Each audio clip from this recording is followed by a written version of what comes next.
Welcome to the Slop Farm. Enjoy the video. You begin by opening Facebook and going straight to Settings and Privacy, then Settings, Security, and Login. You need the phone you will receive codes on, so keep it in hand. Once in Security and Login, find Two-Factor Authentication. Choose Edit or use Two-Factor Authentication now. You do this first because enabling protection requires an active authentication method.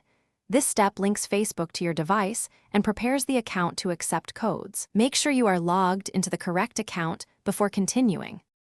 Now you choose how Facebook will send codes. You can pick an authentication app for stronger security or SMS as a simpler fallback. I recommend an app. If you pick an app, open your authenticator, scan the QR or type the provided key, and then enter the generated 6-digit code on Facebook. Once done, Facebook will verify that the app is synced. If you use SMS, enter your phone, receive the text, and input the 6-digit code to confirm the number. Finish by saving the recovery codes Facebook shows. Write them down or store them offline. You should also add a backup phone number and choose Remember Browser on devices you trust so you don't get prompted every time. Once done, test by logging out and signing in to confirm codes work.